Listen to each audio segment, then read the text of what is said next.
Vellani stood in the corner of the translation office, her back pressed against the cold metal wall. She liked corners. Corners were safe. In corners, people did not look at her. In corners, she could pretend she did not exist.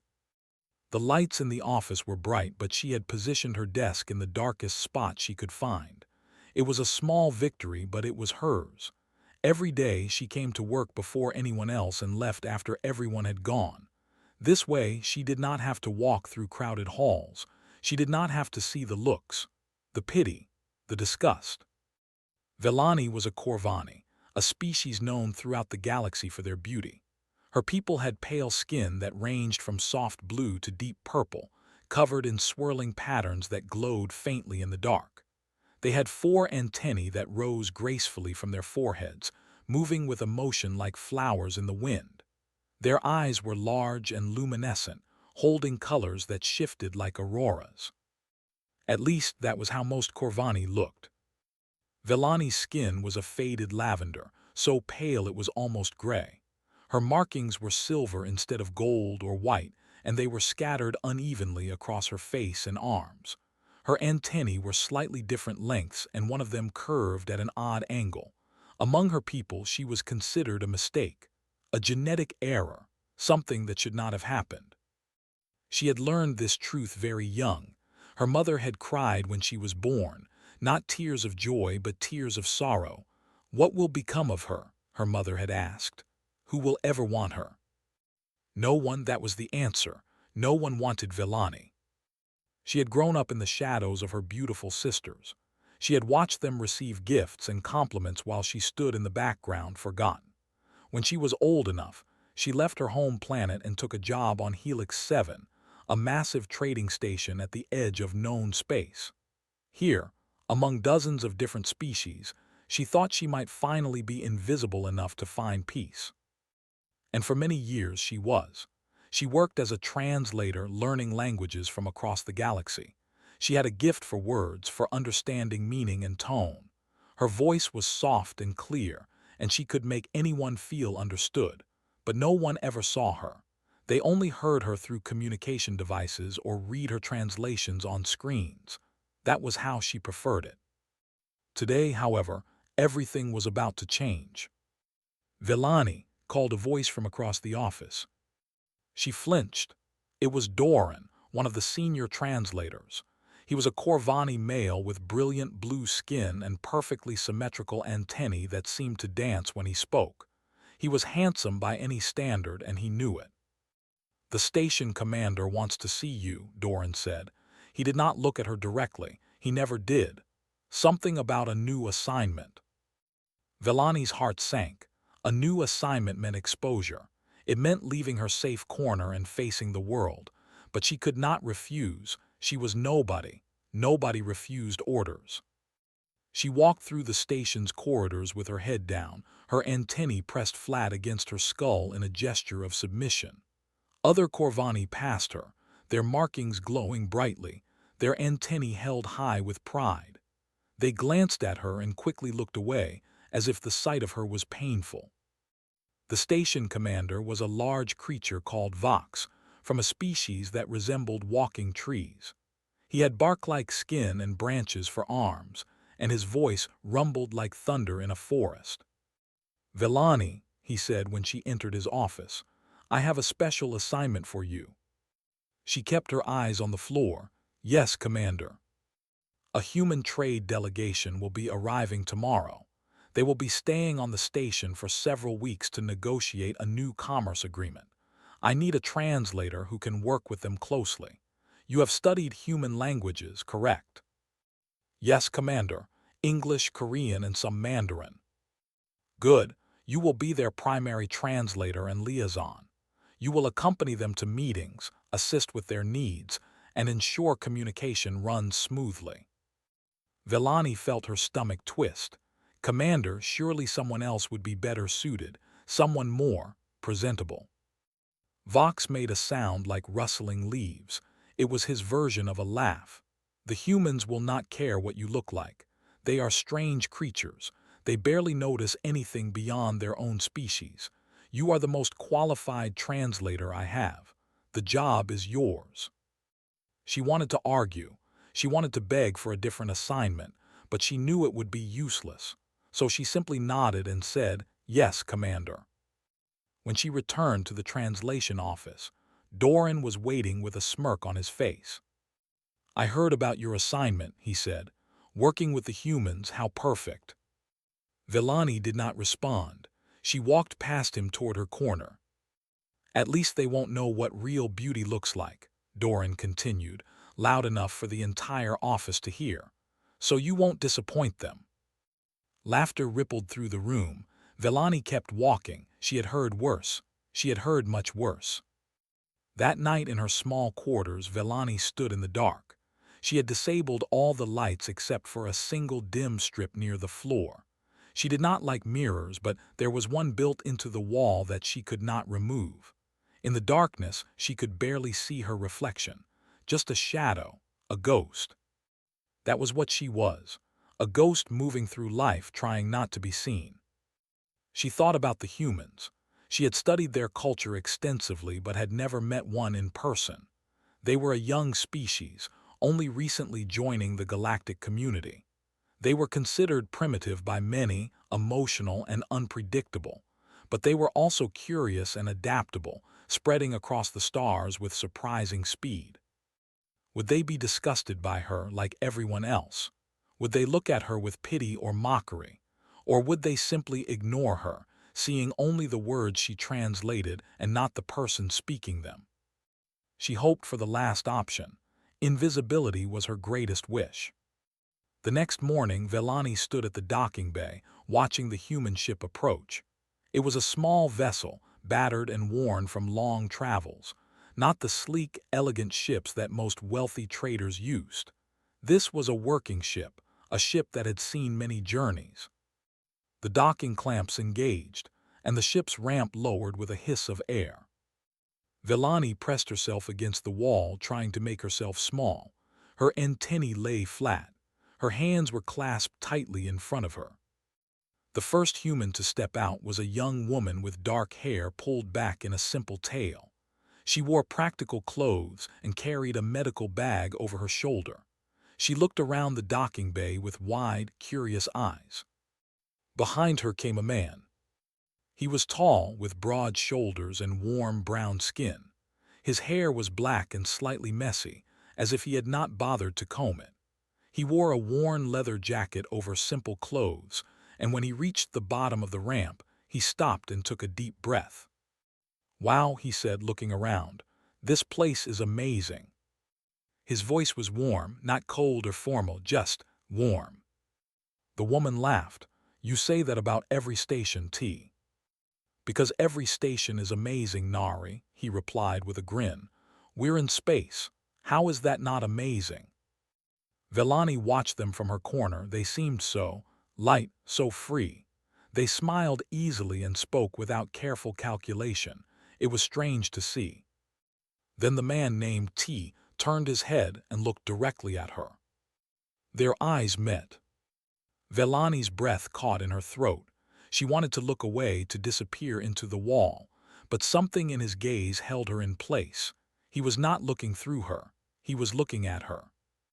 And then he smiled. It was a simple smile, warm and genuine, like sunlight breaking through clouds.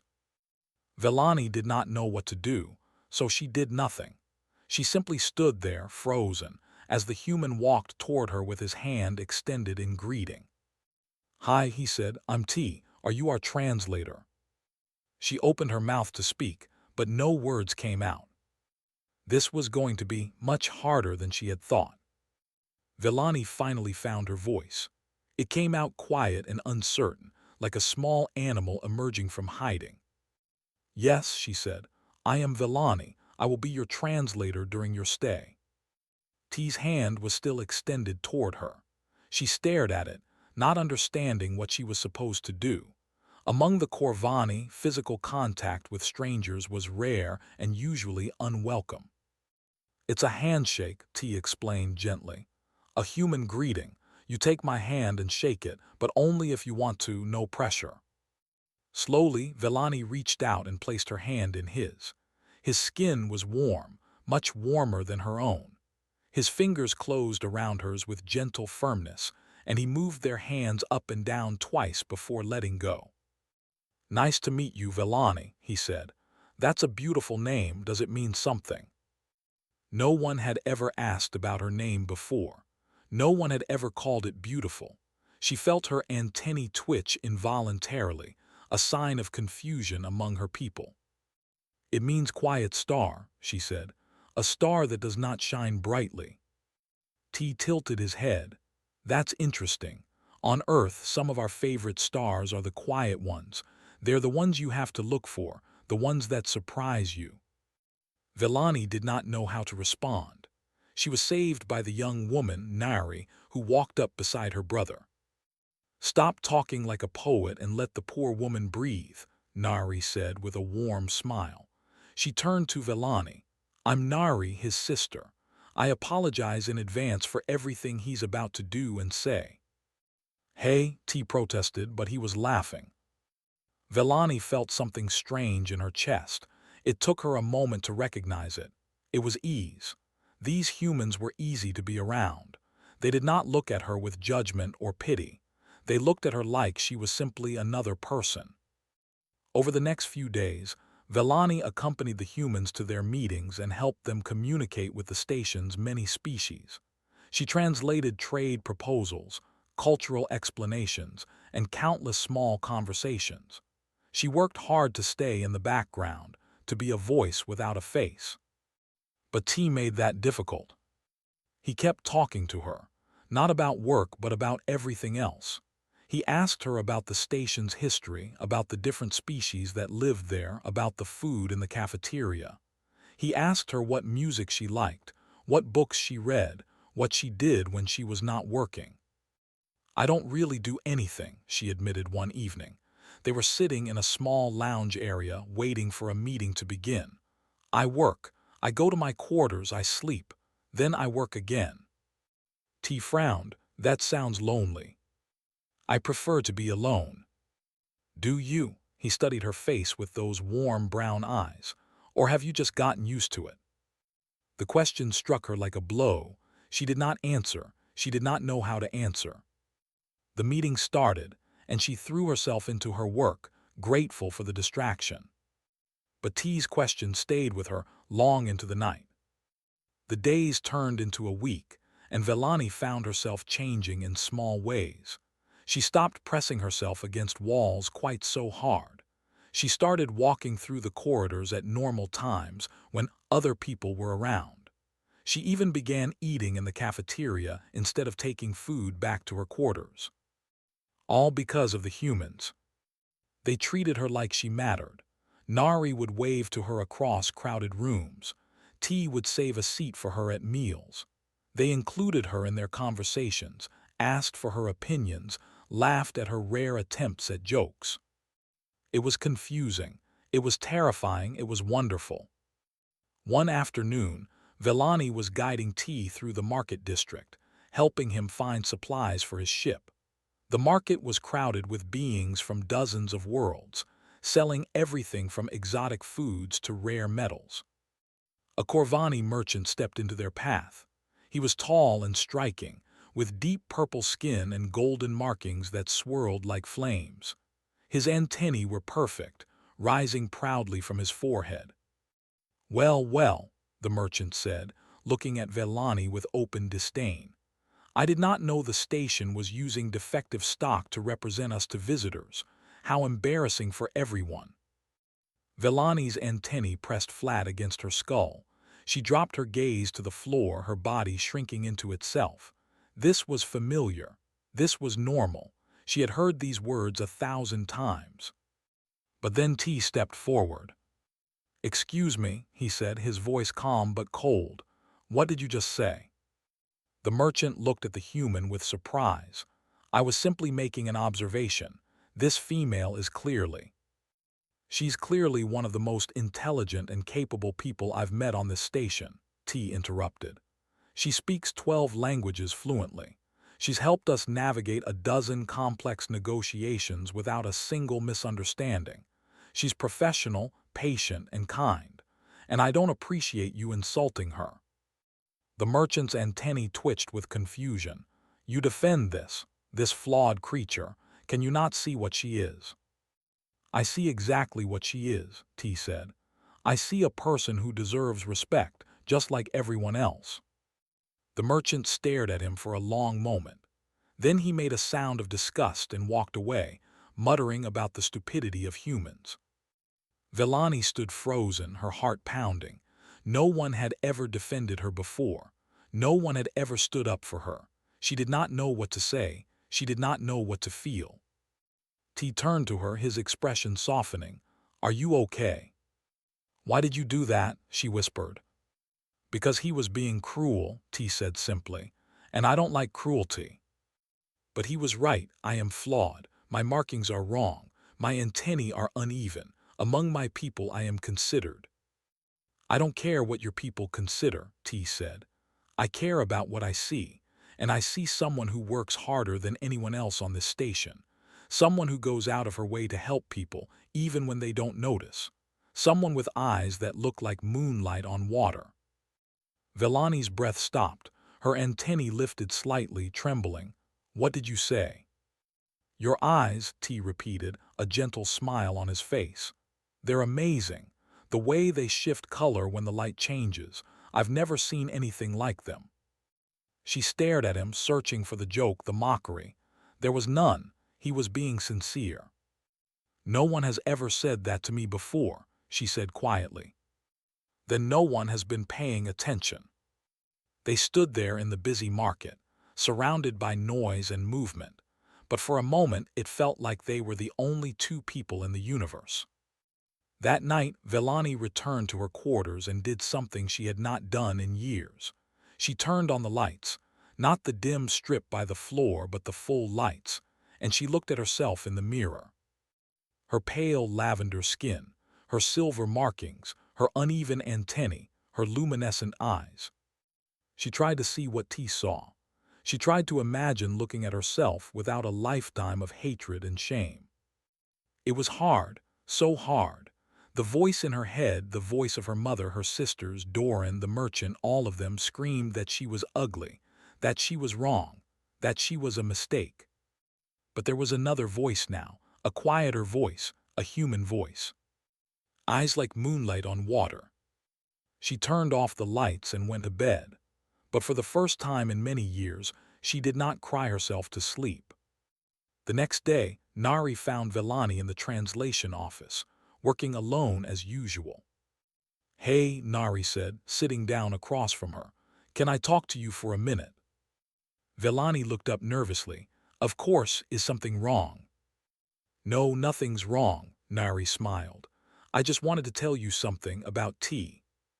Villani's heart beat faster. "What about him?" "He talks about you," Nari said. "A lot. When you're not around, he asks me if I think you're okay, if you're happy, if there's anything he can do to make your work easier. He told me last night that you're the most fascinating person he's ever met." "He said that?" "He said more than that." Nari leaned forward. "He said you're beautiful, and my brother doesn't say things he doesn't mean." Villani shook her head. "He's being kind. Humans are kind, but he doesn't understand." "He understands perfectly," Nari said gently. "Humans see beauty differently than your species. We don't have one standard that everyone has to meet. We find beauty in all kinds of things, in differences, in uniqueness, in the things that make each person special." Villani wanted to believe her. She wanted to believe so badly. But years of pain did not disappear in a few days. "I need to get back to work," she said quietly. Nari nodded and stood up. "Just think about it, okay? Think about the possibility that everything you've believed about yourself might be wrong." She left, and Villani sat alone in her corner, thinking about moonlight and quiet stars and the way T smiled at her like she was something precious. The station commander called a formal reception to celebrate the progress of the trade negotiations. It would be a grand event, with representatives from every species on Helix 7. There would be music, food, and dancing. Everyone was expected to attend in their finest attire. everyone including Villani. She stood in her quarters, staring at the traditional Corvani gown that hung on her wall. It was deep blue, the color of distant nebulas with silver threads woven through the fabric. She had bought it years ago, dreaming that one day she might have an occasion to wear it. That day had never come, until now. "I can't do this," she whispered to herself.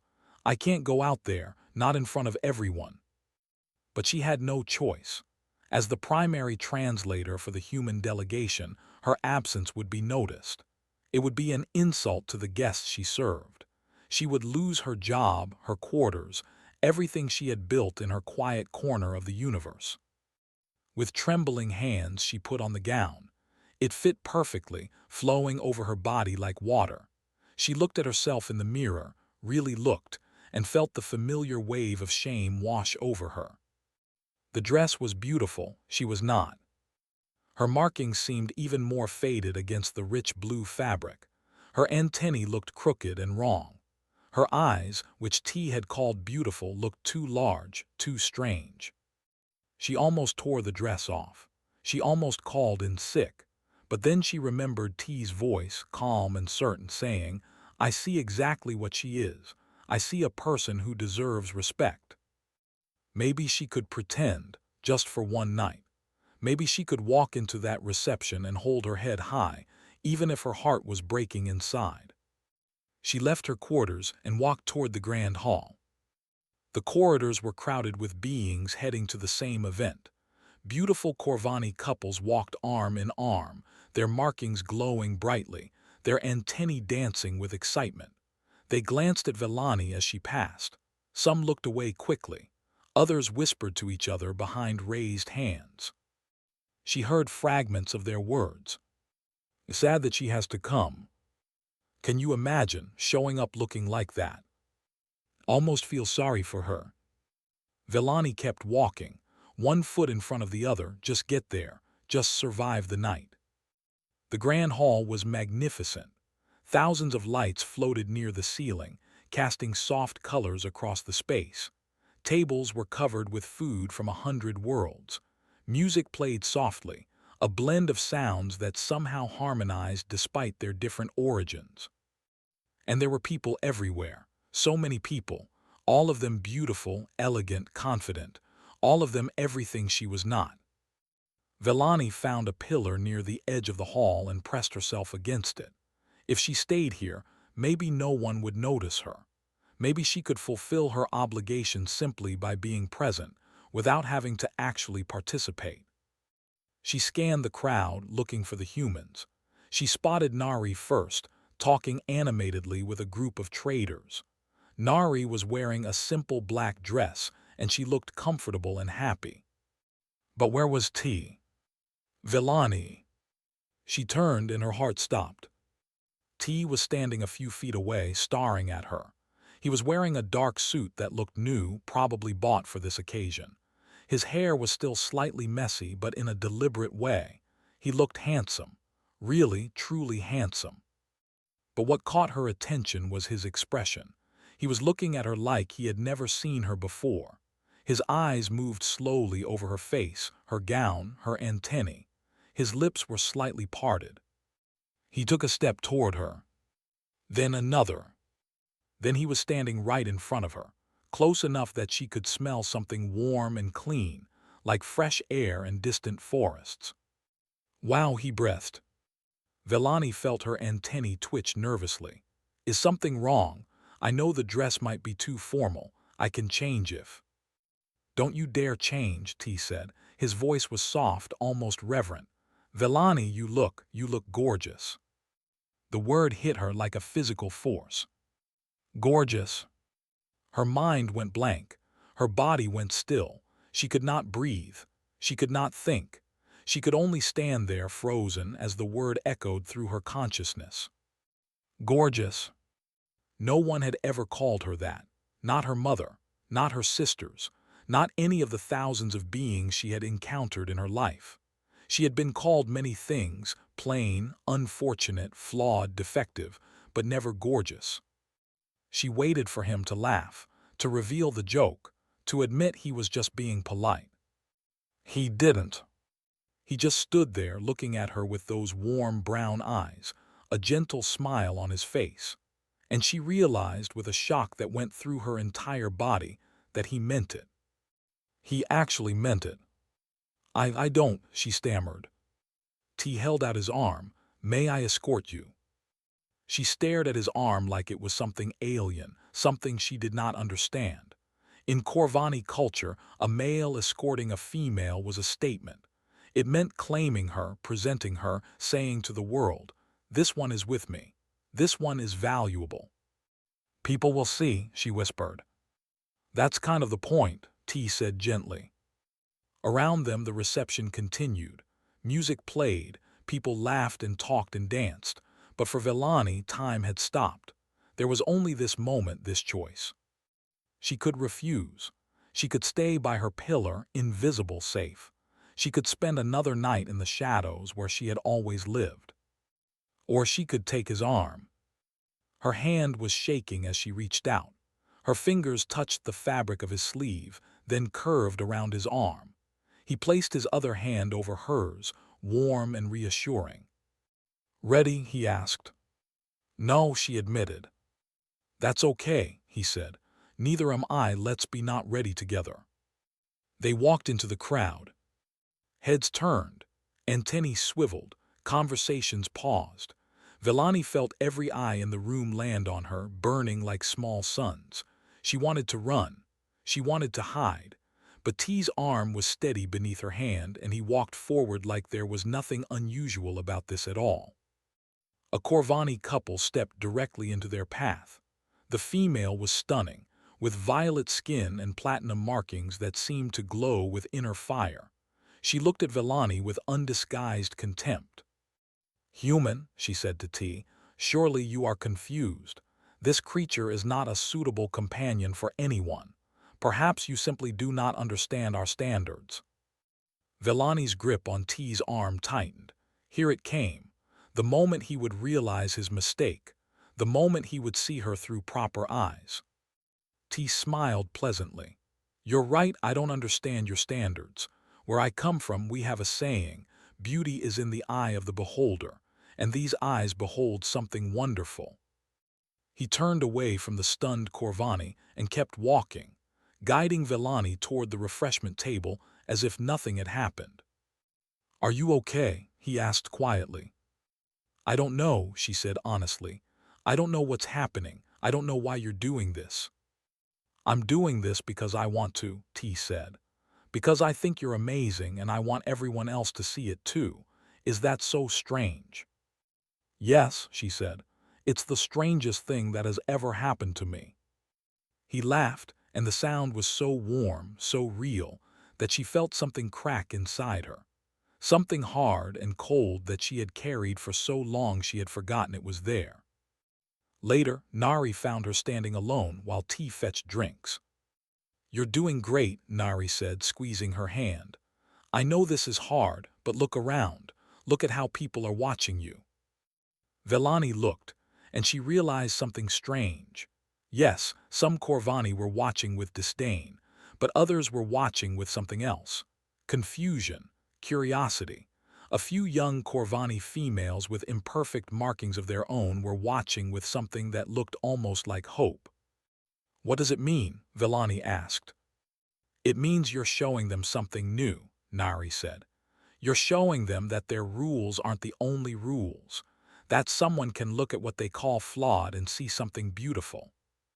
T returned with drinks, and Nari slipped away with a wink. "To quiet stars," T said, raising his glass. Villani looked at him, at this strange human who had turned her world upside down, and she felt something she had never felt before. She felt seen. "To quiet stars," she repeated, and touched her glass to his.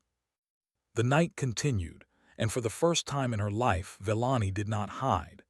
She stood in the light beside a human who thought she was gorgeous, and she let the world see her. It was terrifying. It was also wonderful. The night after the reception, Villani could not sleep.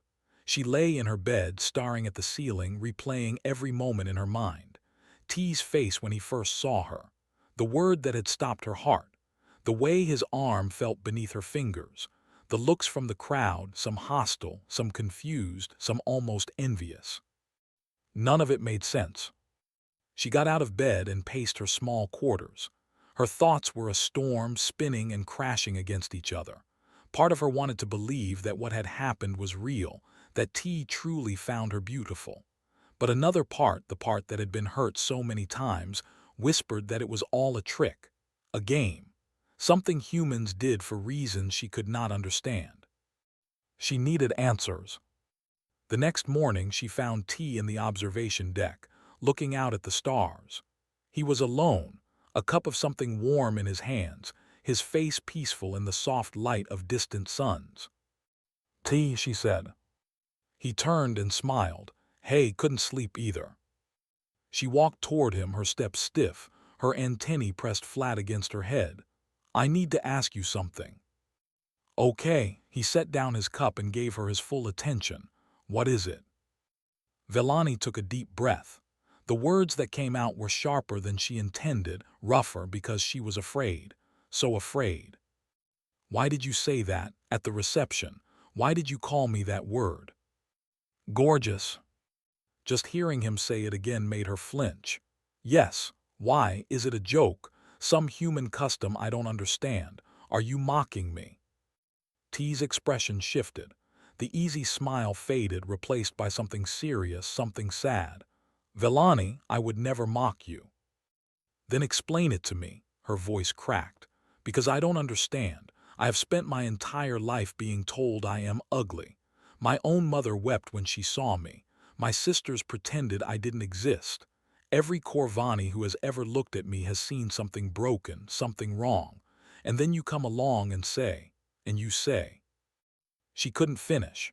Her voice had been stolen by the tears that burned in her eyes. T stepped closer. "Can I tell you something about humans?" She nodded, not trusting herself to speak. "We're a young species," T said. "We've only been among the stars for a few generations. Before that, we spent thousands of years on one small planet, isolated from everyone else. And in all that time, we developed a lot of different cultures, different beliefs, different ideas about what beauty means." He sat down on a bench near the viewport and gestured for her to join him. After a moment, she did. "In some human cultures," he continued, "people thought pale skin was beautiful. In others, dark skin was the ideal.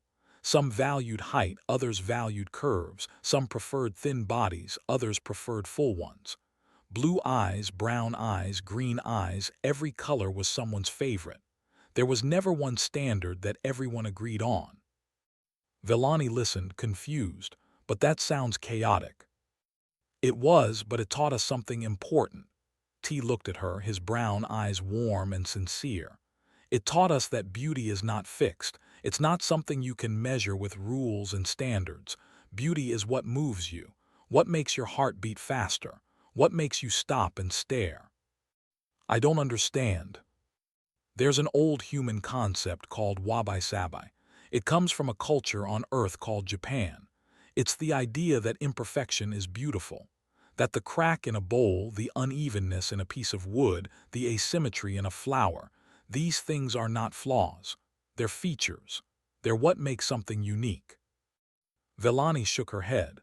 "Among my people, imperfection is shameful. It means your genetics are flawed. It means you are less." "That's just one way of seeing it," T said gently. "It's not the only way, and it's not my way." "Then what do you see?" Vellani asked, her voice barely above a whisper. "When you look at me, what do you actually see?" T turned to face her fully. His eyes moved over her face, her antennae, her markings, the features she had hated for so long. "I see someone with skin the color of twilight," he said. "That soft moment between day and night when everything feels peaceful. I see markings that remind me of frost patterns on a window in winter, intricate, delicate, unique. I see antennae that move with your emotions, that tell me what you're feeling even when you don't say it. And I see eyes that change color like the aurora, shifting and dancing with light." Vellani felt the tears spill over, running down her cheeks. That's what I see, T said softly. Not something broken, not something wrong, something beautiful, something that takes my breath away. You truly believe that, she said. It was not a question. She could hear the truth in his voice, see it in his eyes. I truly believe it, he confirmed, and I wish I could make you believe it too. They sat in silence for a long moment, looking out at the stars. I don't know how, Villani finally said. I don't know how to believe something different after so many years. The voices in my head, they're so loud. Voices can change, T said. Old voices can fade and new voices can grow stronger. It takes time, it takes patience, but it can happen. How do you know? Because I've seen it. T leaned back, his expression thoughtful. Humans have our own struggles with beauty standards. People told they're too tall, too short, too dark, too light, too heavy, too thin. I've watched people I love spend years hating themselves for things that made them unique. And I've watched some of them learn to see themselves differently, to find their own beauty.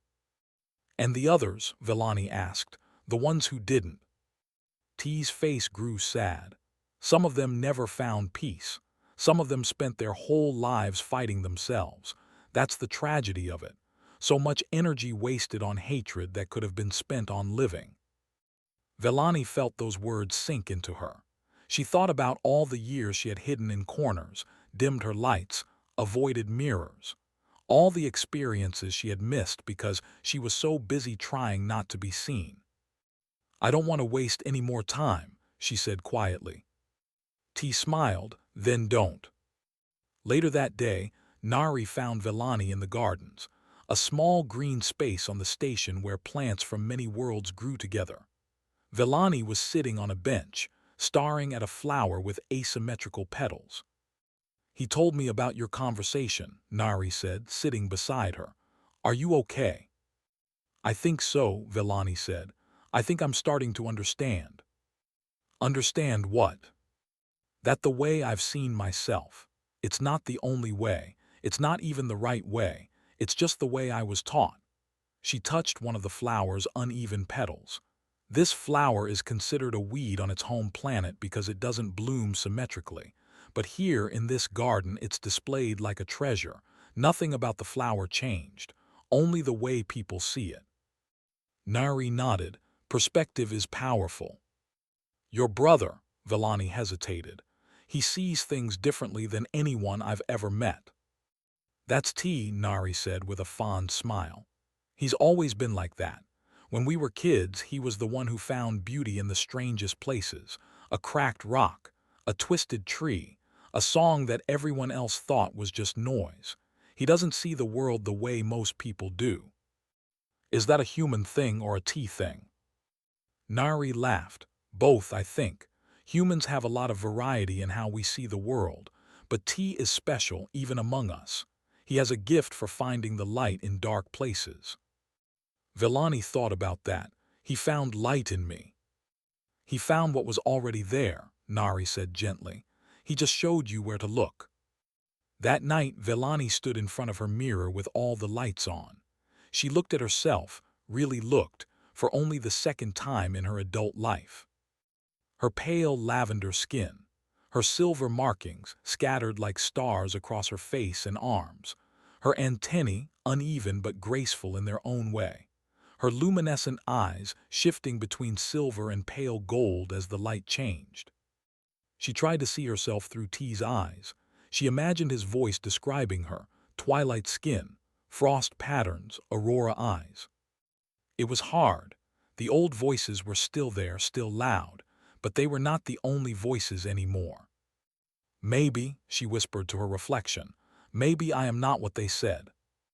It was not belief, not yet, but it was the beginning of something. A crack in the wall she had built around herself. A small light in the darkness. A quiet star beginning to shine. The weeks passed faster than Villani could have imagined. The trade negotiations moved forward, agreements were signed, and suddenly the human delegation's mission was complete. Their time on Helix 7 was ending. Villani had known this day would come. She had tried to prepare herself for it, tried to build walls around her heart again. But it was too late. T had already found his way in, and she could not push him out. She watched from her translation office as the final documents were processed. Through the window, she could see the docking bay where T's ship waited. Soon he would board that ship. Soon he would fly away to another station, another mission, another life. And she would return to her corners and her shadows. Except she did not want to return to the shadows anymore. Something had changed inside her. Slowly, like a flower opening toward light, she had begun to see herself differently. Not completely. The old wounds were too deep for that. But enough. Enough to walk through corridors without pressing against walls. Enough to eat in the cafeteria at busy times. Enough to meet the eyes of strangers instead of looking at the floor. T had given her that gift, and now he was leaving. She sat at her desk, staring at nothing, when Nari appeared in her doorway. "You know," Nari said casually, "for someone who spent her whole life hiding, you're really bad at hiding your feelings." Vellani's antennae twitched. "I don't know what you mean." "Sure you don't." Nari walked in and sat on the edge of her desk. "Let me ask you something. If T was staying, what would you do?" "He's not staying." "That's not what I asked." Nari leaned forward. "If he was staying, what would you do?" Vellani was quiet for a long moment. Then, in a voice so soft it was barely audible, she said, "I would tell him how I feel." "And how do you feel?" "Terrified." Vellani laughed, a broken sound. "Grateful, confused, and something else. Something I don't have words for. When I'm with him, I feel like I'm finally visible, like I finally matter. Like all the years of being invisible were just a long sleep and he woke me up." Nari smiled. "That sounds like love to me." "Love?" Vellani tasted the word. "I don't know if I'm capable of love. I spent so long hating myself. How can someone who hates themselves love anyone else?" "You're not the same person you were a month ago," Nari said. "People change. Feelings change. The question is, what are you going to do about it?" Vellani looked out the window at the docking bay. "He's leaving." "Ships can turn around." Nari stood up. "But only if there's a reason to." She left, and Vellani sat alone with her thoughts. The station speakers announced that the human vessel would depart in 1 hour. Vellani's heart pounded. 1 hour, 60 minutes, 3,600 seconds to make a choice. She could let him go. It would be the safe choice, the familiar choice. She would return to her corners, her shadows, her solitude. Maybe in time she would forget him. Maybe in time the light he had kindled inside her would fade back into darkness. Or she could take a risk. She could do something she had never done before. She could step fully into the light and let herself be seen. Vellani stood up so fast her chair fell over. She ran. Through the corridors, past startled colleagues, around slow-moving cargo lifters. Her gown, the same blue gown from the reception, flowed behind her like a banner.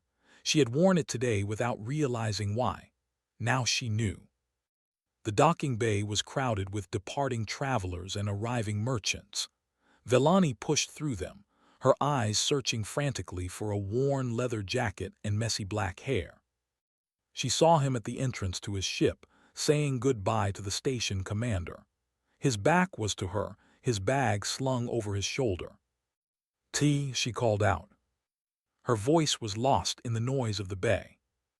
She ran faster, her lungs burning, her heart threatening to burst out of her chest. "T.A." He turned. Their eyes met across the crowded space. For a moment, everything else disappeared, the noise, the people, the ships. There was only him, looking at her with surprise and something else, something bright and warm.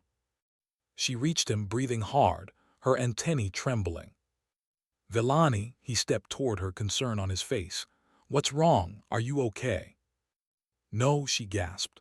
"No, I'm not okay. I'm terrified. I'm more scared than I've ever been in my life." "Of what?" "Of you leaving." The words tumbled out, unstoppable. "Of going back to the way things were before. of spending the rest of my life wondering what would have happened if I had been brave enough to say something. T stared at her. What are you saying?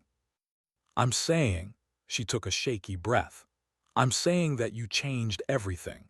You looked at me and saw something no one else ever saw. You called me gorgeous and you meant it, and it broke something inside me. Something that needed to be broken. Tears were streaming down her face now, but she didn't care. She didn't care who was watching, who was judging, who was whispering. Let them see. Let them all see. I don't know what this is, she continued. I don't know if it's love or gratitude or something in between, but I know that when you're not there, everything feels darker. And I know that I don't want you to leave without knowing that you matter to me, that you are the most important thing that has ever happened to me. T's bag slipped from his shoulder and fell to the ground. I wasn't going to say goodbye, he said. Villani blinked. What? I wasn't going to say goodbye, he repeated. He took her hands in his grip warm and firm. I was going to come find you before I left. I was going to tell you that I already submitted a request for an extended contract with the station. I told the commander I wanted to stay for at least another year, maybe longer. Her antennae shot upward. You're staying. If there's something worth staying for. He smiled, that warm, genuine smile that had first broken through her defenses. Is there something worth staying for? Villani laughed through her tears. You're asking me, after everything I just said. I want to hear you say it. She looked at him, this strange, wonderful human who had changed her world. Yes, there's something worth staying for. There's someone. Who? You know who. I want to hear you say it. She rolled her eyes, but she was smiling now, really smiling. There's you. He pulled her into his arms and she let him. She buried her face in his shoulder, breathing in his scent of clean air and distant forests. Around them, the docking bay continued its noisy business, but she didn't notice. Gorgeous, he murmured into her hair, my gorgeous quiet star.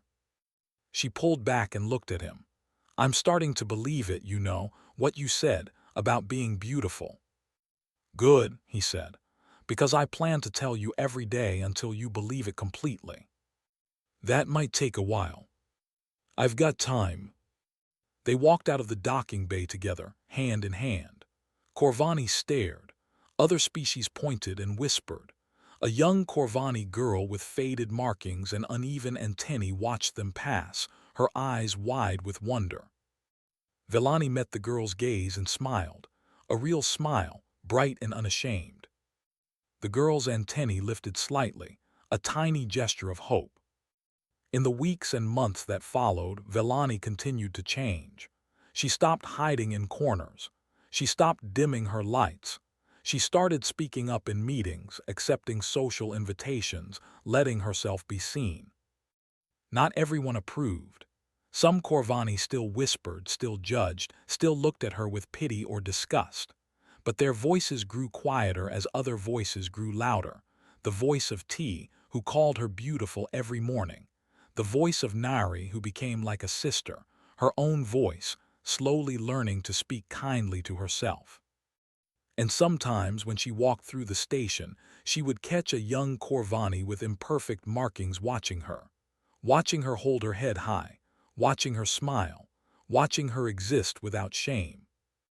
In those moments, Villani would remember what it felt like to be invisible, and she would make sure to be seen.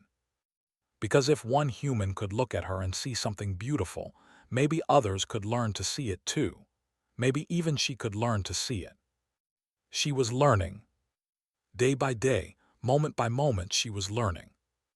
Among the Corvani, Villani was considered plain, but in the eyes of a human, and finally, slowly, in her own, she was gorgeous. And that made all the difference.